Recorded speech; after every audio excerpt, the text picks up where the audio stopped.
राजा राम पतित पावन सीताराम।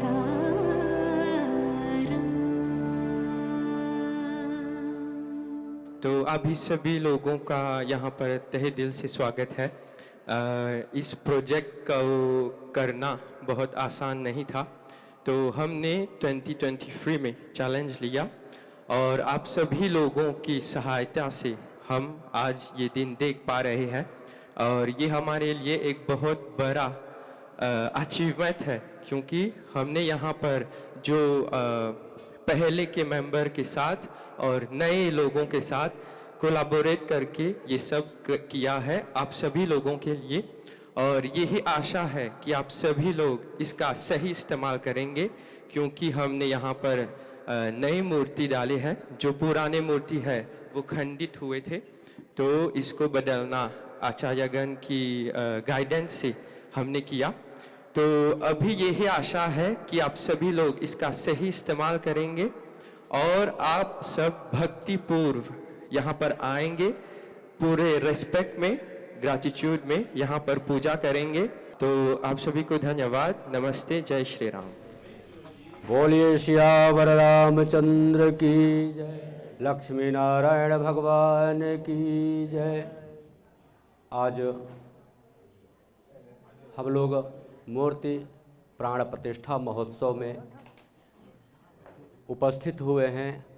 आज इस अवसर का चतुर्थ दिवस है। हम लोगों ने गुरुवार से बृहस्पतिवार से प्राण प्रतिष्ठा का पूजा का आरंभ किया है। हम लोग प्रथम दिवस जल यात्रा और जलाधिवास, फिर दूसरे दिन पीठ पूजन और सभी देवताओं का आवाहन और फलाधिवास और पुष्पाधिवास किया। आज हम लोग भगवान की प्राण प्रतिष्ठा के लिए यहाँ उपस्थित हुए हैं। आज हम लोग पहले पीठ पूजन, आवाहित देवताओं का पूजन करेंगे, फिर यज्ञ करेंगे।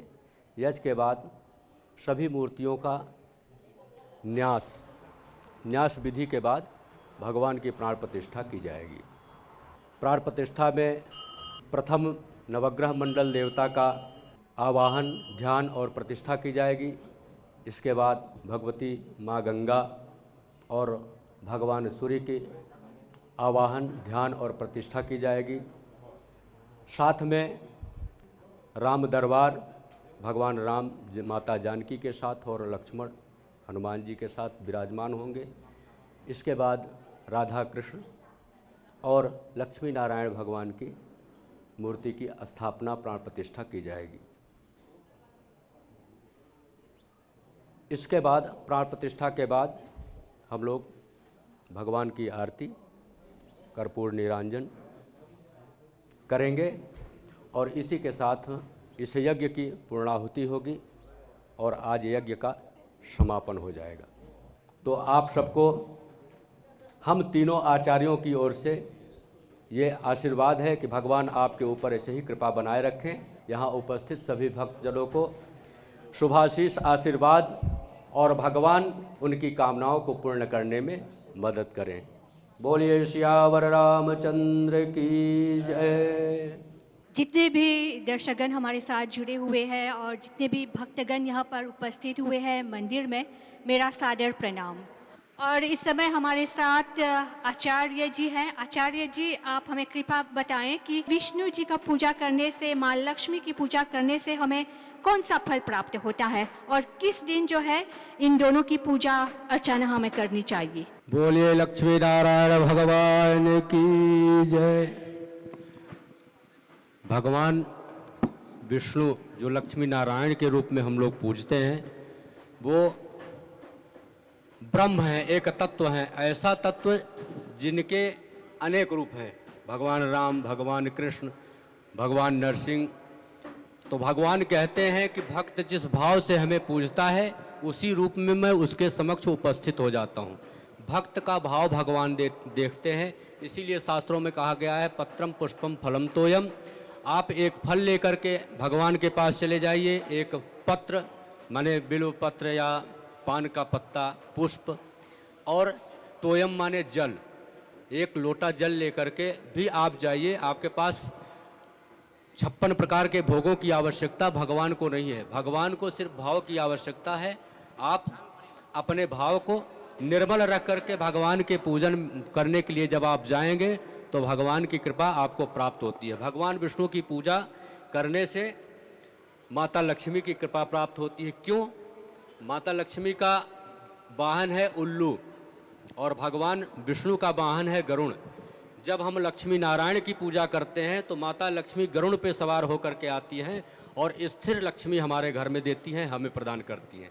और जब माता लक्ष्मी की पूजा करते हैं तो उल्लू पे सवार होकर आती हैं और हमको उल्लू बना के फिर वापस चली जाती हैं।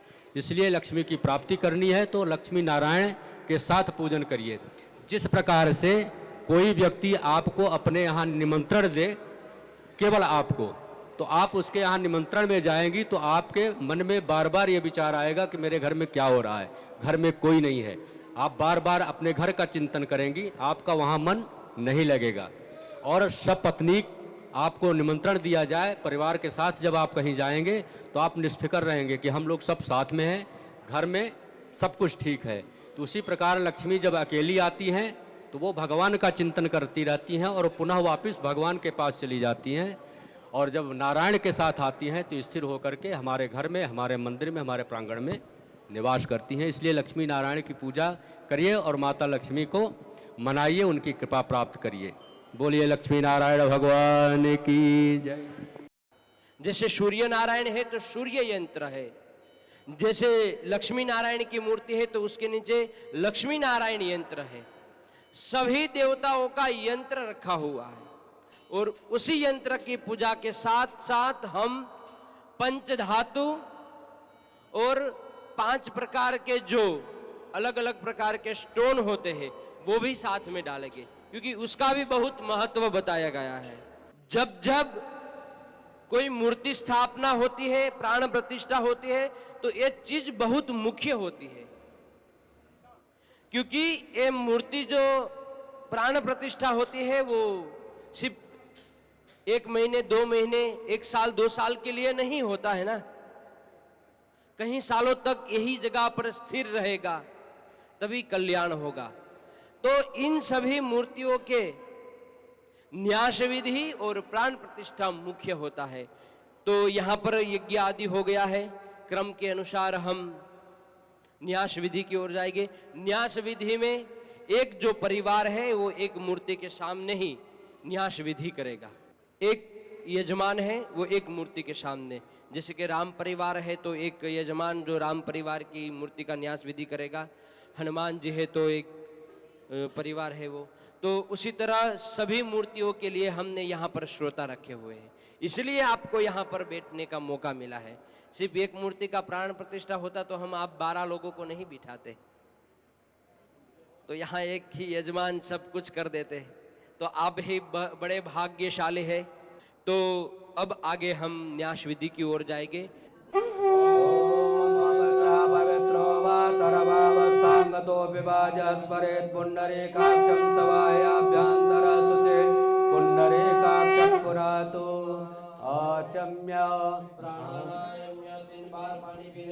ओम आकाशवाहिनी गंगाकर मध्ये मृतं पिबेत् जाह्नवी पुण्यतो यञ्च सर्वपाप प्रणशनं। ओम केशवाय नमः, ओम नारायणाय नमः, ओम माधवाय नमः, ओम गोविंदाय नमो नमः प्रक्षाल्य। ओम रामाय नमः, ओम रामभद्राय नमः, ओम रामचंद्राय नमः, हस्तो प्रक्षाल्य जानकी वल्लभाय नमः। देखो जगमाया अग्निर्जहवा मनवः सूरचक्षसो विश्वेनो देवा अवशागमन्यः। ओम कस्तूरी तिलकं ललाटपटले वक्षस्थले कौस्तुभं नासाग्रे वरमुक्तिकङ्कणतले वेणुकणे कङ्कणं सर्वाङ्गे हरिचन्दनं सुललितां कण्ठे च मुक्तावलीं गोपस्ते परिवेष्टितो विजयते गोपालचूडामणि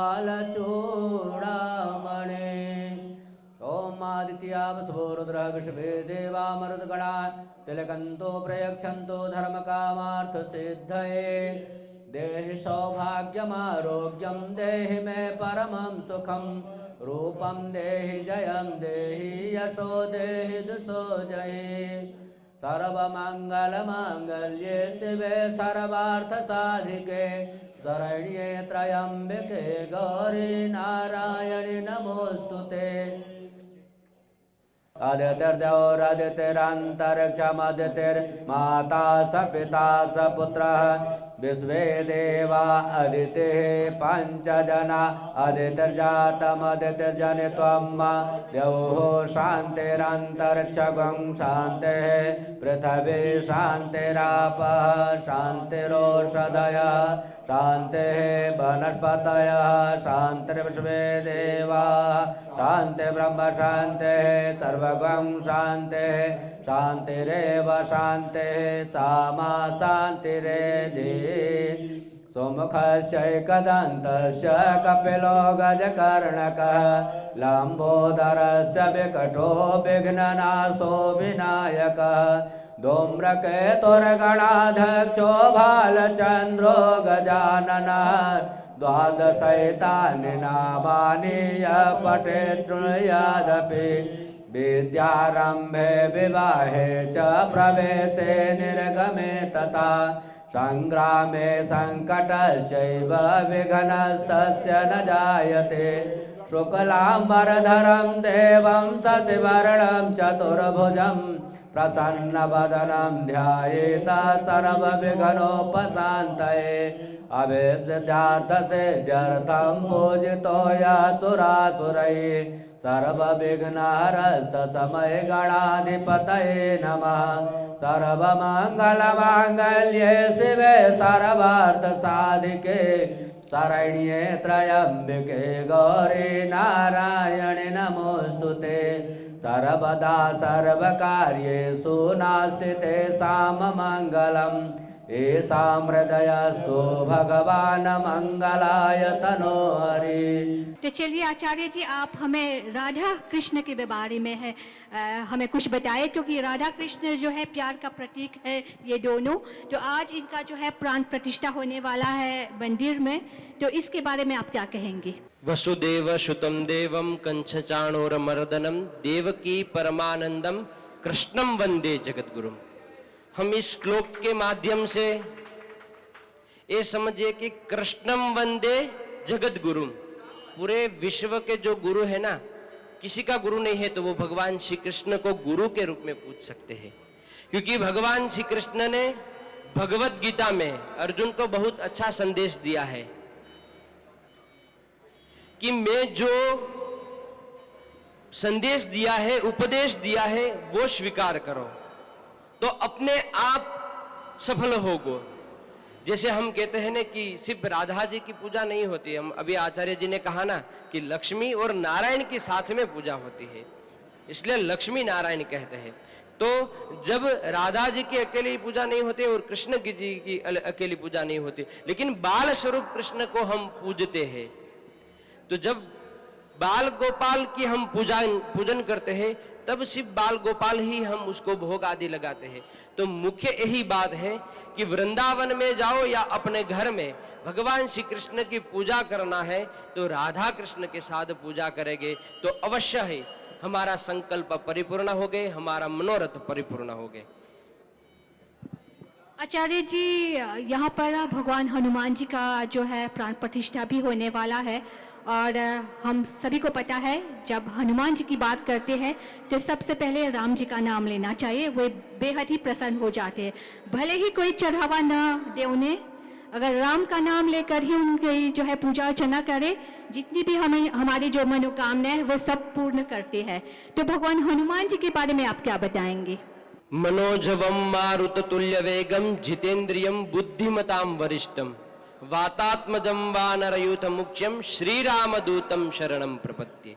हम इस श्लोक के माध्यम से भगवान हनुमान जी को श्री राम दूतम शरणम प्रपद्ये, राम के दूत हनुमान को हम पूजन करते हैं, अर्चन करते हैं। तो राम जी की पूजा होती है तो साथ में राम परिवार भी होते हैं, और हनुमान जी की पूजा करते हैं तो हम हनुमान चालीसा में एक बहुत प्रख्यात कहा गया है, जब हनुमान चालीसा का पाठ करते हैं तो अंतिम में कहा गया है, जो 7 बार पाठ करे कोई छुट्टी बंदी महासुख होई। तो सभी दुख को दूर करने वाले ये हनुमान जी को हम प्रार्थना करते हैं, वंदन करते हैं। और हनुमान चालीसा का जब हम शुरुआत करते हैं तब श्री गुरु चरण सरोज रज निज, हम गुरु जी के शरण में प्रार्थना कर कर हनुमान जी का जो हनुमान चालीसा है उसका हम पाठ करते हैं। अवश्य ही हमको सिद्धि देने वाला होता है। कोई कार्य हम लक्ष्य के बिना नहीं करते हैं। हम यहाँ पर क्या लक्ष्य बैठे कि आज सभी मूर्तियों का स्थापन हो, वो हमारा सबसे बड़ा लक्ष्य होता है। तो उसी तरह हनुमान जी की पूजा अर्चना करते हैं, उसमें भी आप सुंदरकांड का पाठ जब करते हैं तो अवश्य ही कोई भी बाधा है उसमें अवश्य मुक्ति मिलती है। आचार्य जी, आपको हम धन्यवाद देना चाहेंगे। और यहाँ पर माँ गायत्री की प्राण प्रतिष्ठा भी होने वाला है, इसके बारे में आप आचार्य जी कुछ बताएं, माँ गायत्री के बारे में।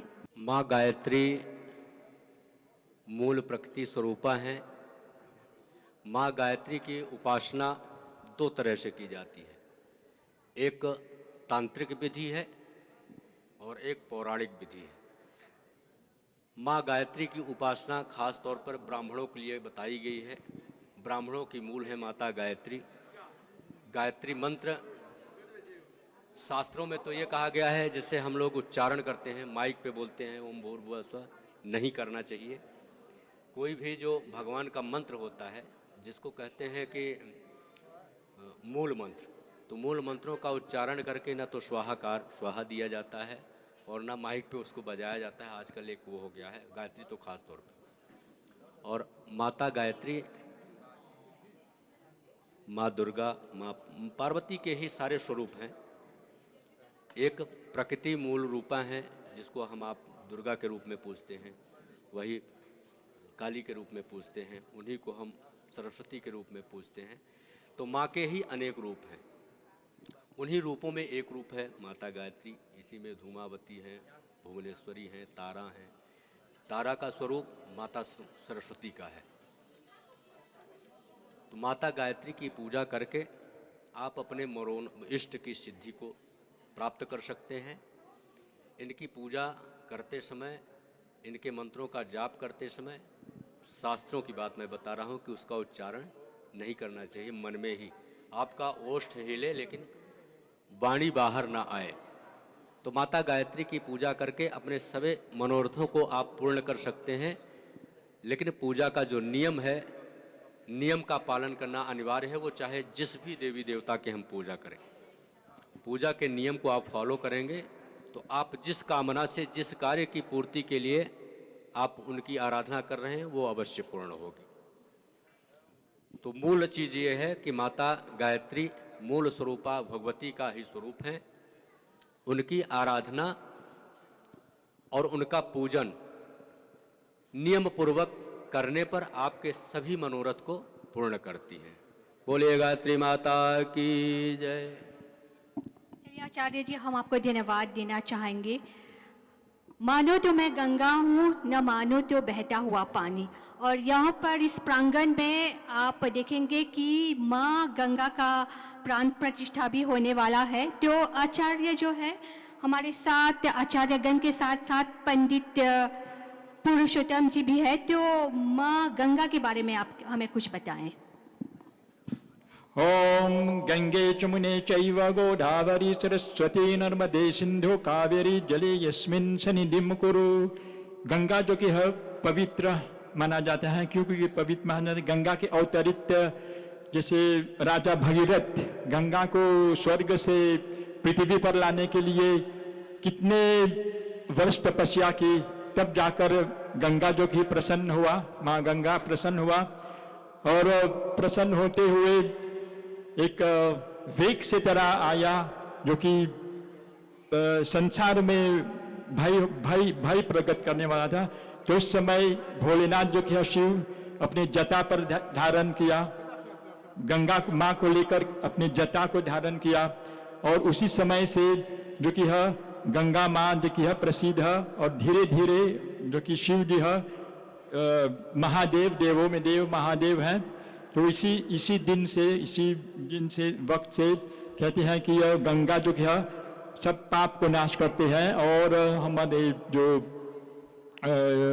शुद्धि की पहचान है, जो कि जल से ही जीवन है।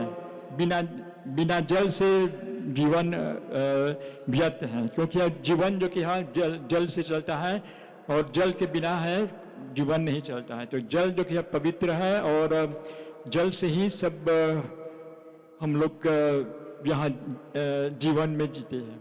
और गंगा जो कि है सर्वस्त्र हमने को शरीर की शुद्धि के लिए गंगा के प्रयोग करते हैं। मूर्ति जैसे कि यहाँ प्राण प्रतिष्ठा है, गंगा माँ को लेकर यहाँ नदी के तट पर पहला दिन हम लोग जुलूस किया, नदी के तट पर गंगा जल लेकर के वहाँ मूर्ति के यहाँ लेकर के अब जल निवास हुआ, मूर्ति को शयन करके जल निवास हुआ। तो जल जो क्या सर्वोत्तम जल है, जल ही से सब कुछ है, क्योंकि कहते हैं कि where there is water there is life।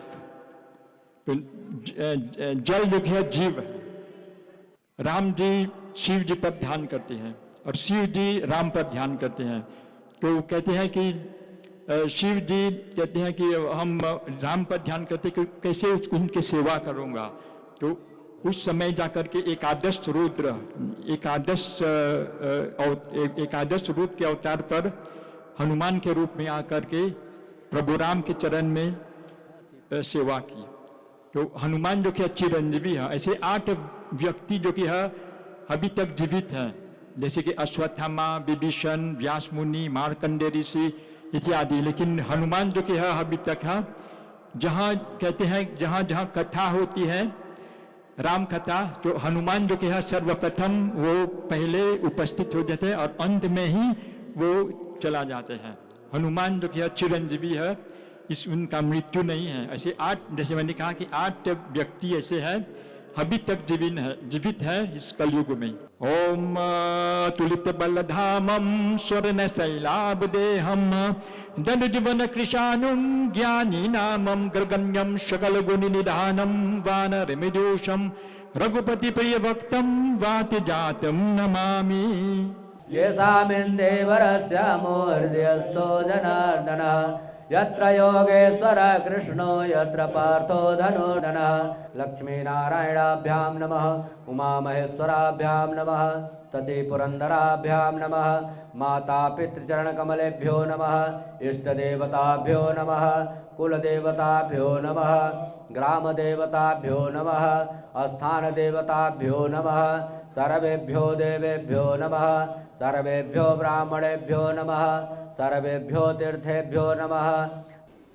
बोलिए ओम विष्णु विष्णु विष्णु। हरे ओम तत्सत्, हरे ओम तत्सत्, हरे ओम तत्सत्। ओम विष्णुर्विष्णुर्विष्णु।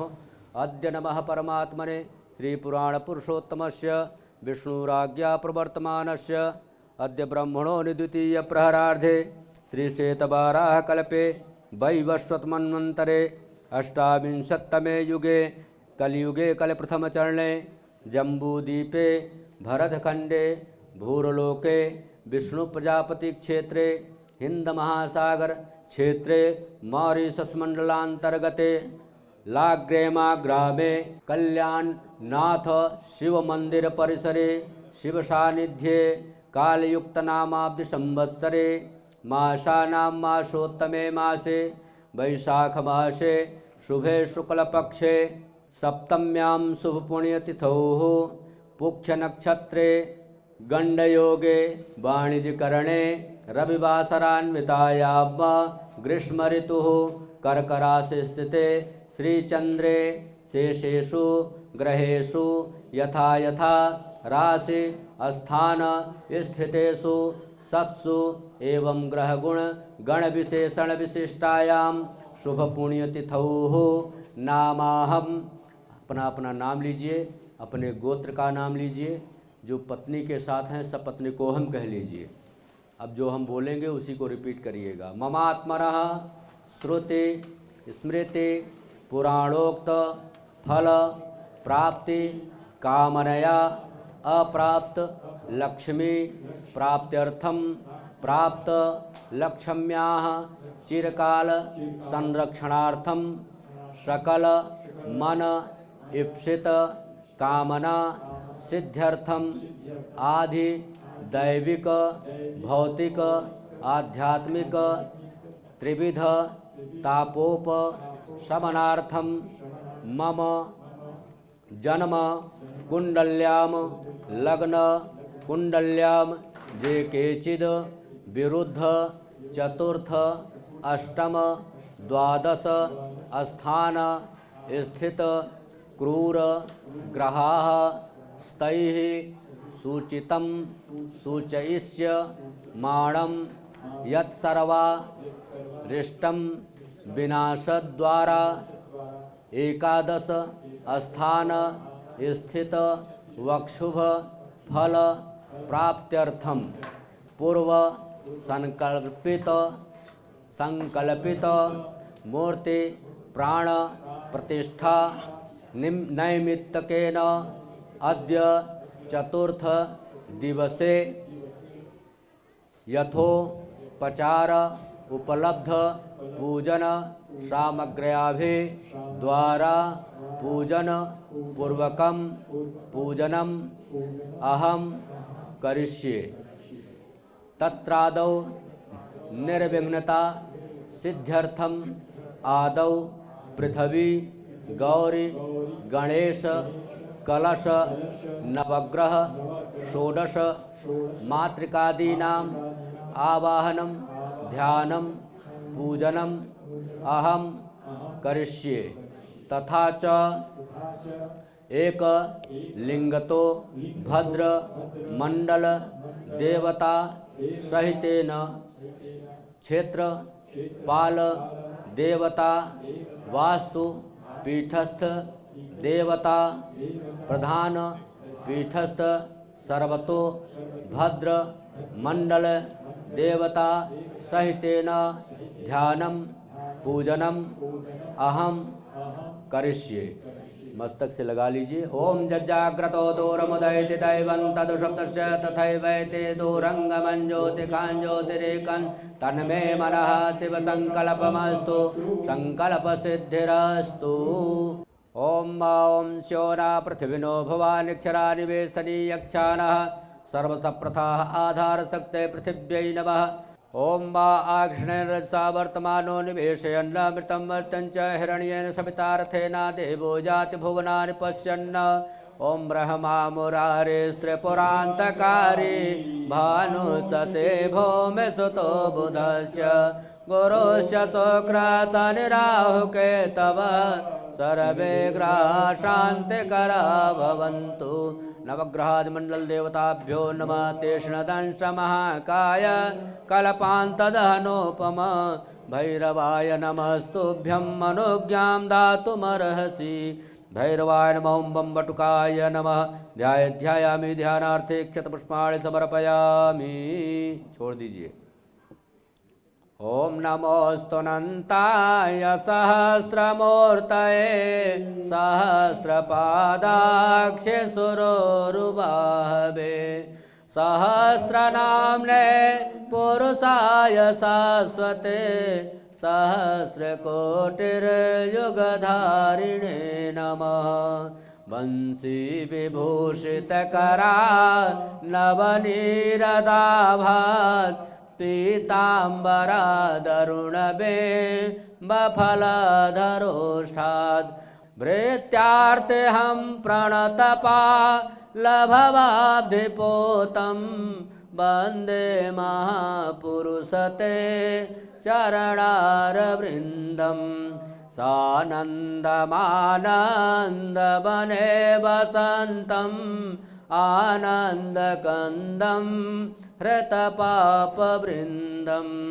वाराणसीनाथमनाथनाथं श्रीविश्वनाथं शरणं प्रपद्ये श्रीविश्वनाथं शरणं प्रपद्ये। एकलिंग तो भद्रमंडल देवता सहितेन वास्तुपुरुष देवता सहितेन सर्वतो भद्रमंडल देवता ध्यायामि ध्यानार्थे अक्षत पुष्पाणि समर्पयामि। ओम पादयोः पाद्यं समर्पयामि हस्तयोरर्घं समर्पयामि अर्घांगे मुखे आचमनीयं जलं समर्पयामि सर्वांगे सुस्नानीयं जलम्। ओम सहस्रते रेखापुरुखा सहस्राक्षः सहस्रपातात् शभोम्यगं सर्वतस्पृतवात्यतिष्ठदशाङ्गुलम्। पूर्व आवाहित प्रतिष्ठित सर्वेभ्यो देवी देवताभ्यो नमः। स्नानीयं जलं समर्पयामि स्नानान्ते पंचामृतस्नानम्। ओम पौरखये वेदगुन्ते तत्रोदकः सरस्वती तु पंचधा शोदेशे भवत्सरितः। पंचामृतं मया नीतं पयोदधिघृतं मधु शर्करा च समायुक्तं स्नानार्थं प्रतिगृह्यताम्। पंचामृतस्नानं समर्पयामि प्रणम्य शिरसा देवं गौरीपुत्रं विनायकं भक्तावासं स्मरे नित्यं आयुः कामार्थसिद्धये। प्रथमं वक्रतुण्डं च एकदन्तं द्वितीयकं तृतीयं कृष्णपिङ्गाक्षं गजवक्त्रां चतुर्थकं पंचमं लम्बोदरं च षष्ठं विकटमेव च सप्तमं विघ्नराजेन्द्रं धूम्रवर्णं तथाष्टकं नवमं भालचन्द्रं च दशमं तु विनायकम् एकादशं गणपतिं द्वादशं तु गजाननं। फिर से जल छोड़ दीजिए। पंचामृत स्नानान्ते शुद्धोदकजलस्नानं समर्पयामि। ओम शुद्धबालः सर्वशुद्धबालो मणिबालतयातिनः श्वेतः श्वेताक्षोरुणस्ते रुद्राय पशुपतये कर्णायामा अवलिप्ता रौद्रा नभो रूपाः पारजन्याः। शुद्धोदकजलस्नानं समर्पयामि। पूर्व आवाहित प्रतिष्ठित सर्वेभ्यो देवी देवताभ्यो नमः। गणेशाम्बिकाभ्यां नमः। वामपते वरुणाय नमः। सर्वतो भद्रमंडल देवताभ्यो नमः। ओम अक्षतास्य सुरश्रेष्ठ कुंकुमाग्दाशोभिता मया निवेद्याय भगवान परमेश्वर। ओम अक्षतं समर्पयामि अक्षतं समर्पयामि। ओम पुष्पं च पुष्पमाल्यां समर्पयामि। ओम ओखदेः प्रतिमोदग्धं पुष्पवतेः प्रतुर्वरेः अश्वा इव सजतरेर्विरुधा पारिष्णव माल्यादीनि सुगन्धीनि मालित्यादीनि वै प्रभो मया हितानि पुष्पाणि पूजार्थं प्रतिगृह्यताम्। पुष्पं च पुष्पमाल्यां समर्पयामि। आवाहित प्रतिष्ठित सर्वेभ्यो देवी देवताभ्यो नमः। बृहस्पतिरसोद्भूतो गन्धाढ्यो गन्धोत्तमा आघ्रेय सर्वदेवानां धूपोऽयं प्रतिगृह्यताम्। धूपम् आघ्रापयामि। धूपान्ते जलेन मण्डलीकृत्य प्रत्यक्षदीपं दर्शयामि। नैवेद्यं पुरतः संस्थाप्य ओम प्राणाय स्वाहा व्यानाय स्वाहा मुदानाय स्वाहा समानाय स्वाहा मध्ये मध्ये पानीयमुद्रापोषणं जलं समर्पयामि। जय श्री राम, जय सिया राम। अब सबको मेरा प्रणाम। आज इस पावन उत्सव में मैं आपका पुनः स्वागत करती हूँ। जैसे सभी कथाओं के अंत में हमें ये शिक्षा मिलती है कि जहाँ चाह होती है वहीं पे राह होता है और सत्य का हमेशा जीत होता है।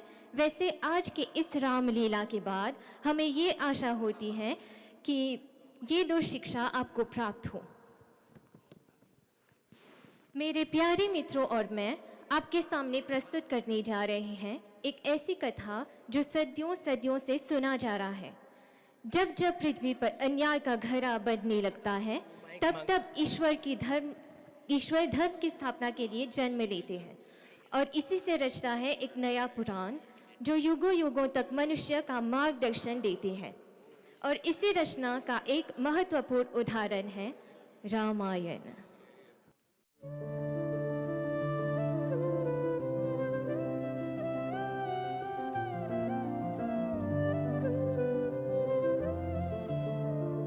रघुपति राघव राजा राम पतित पावन सीताराम।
कहानी है मर्यादा पुरुषोत्तम श्री राम जी की, जिन्होंने अपने पिता के एक वचन के खातिर 14 साल का वनवास स्वीकार किया है।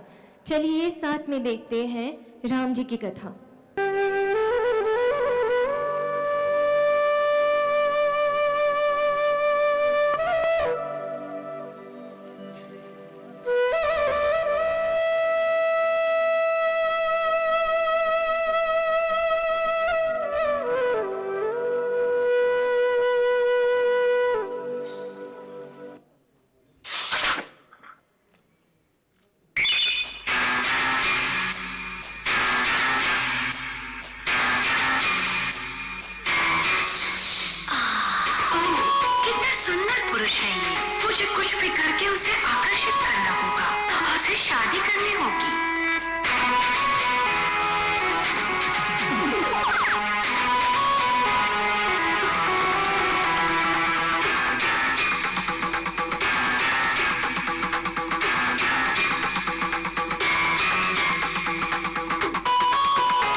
अयोध्या के राजा दशरथ का ज्येष्ठ पुत्र।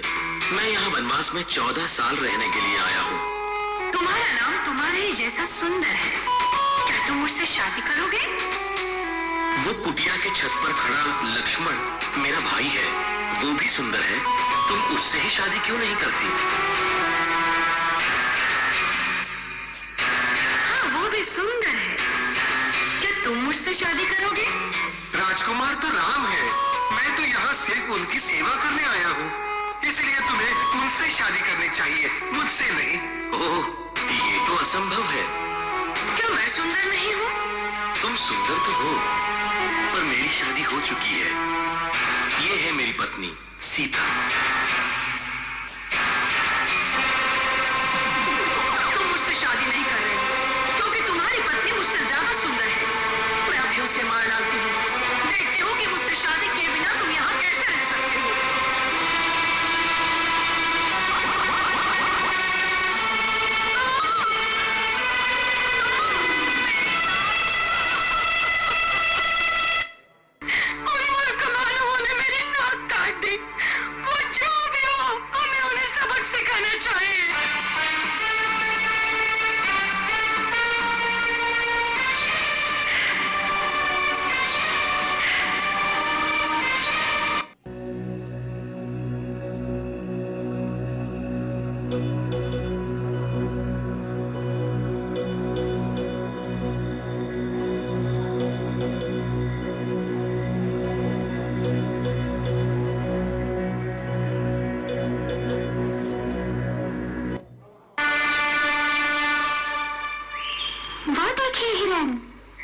कितना सुंदर है।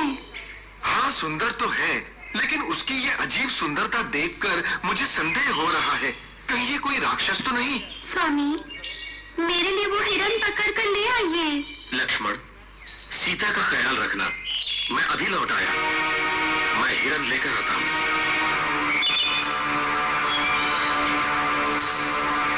सीता, सीता, सीता, लक्ष्मण, लक्ष्मण, लक्ष्मण, तुम्हें सुनाई दी ना दर्द भरी चीख? स्वामी संकट में है, सहायता चाहिए उन्हें तुम्हारी। कुछ नहीं होगा उनको, आप चिंतित ना हो। तुम चाहते हो मेरे स्वामी लौट के ना आए? यही आज्ञा है, तो फिर मैं वहां जाता हूँ।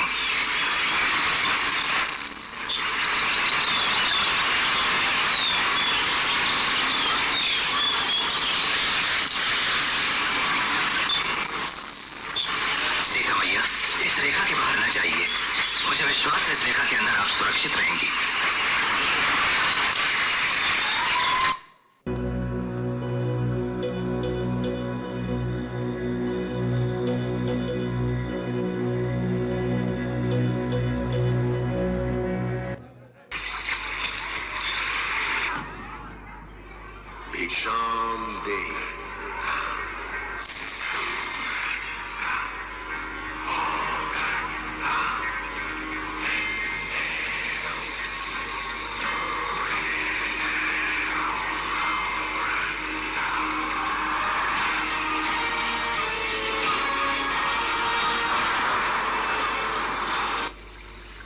सोचो नहीं।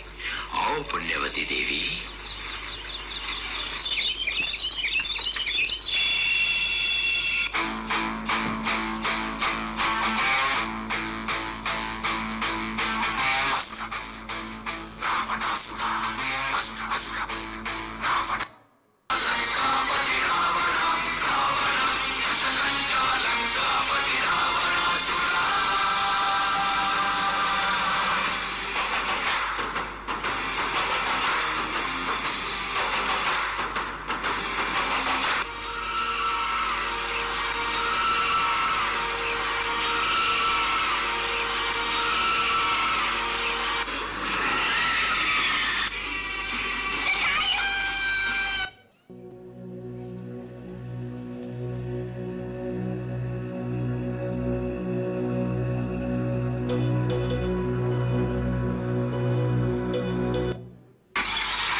अकेला क्यों छोड़ा सीता को? तुम यहाँ क्यों आए? मैया ने मुझे आज्ञा दी आपकी चीख सुनकर। ओह, वो चीख तो उस भैरव के राक्षस की थी, मेरी आवाज में।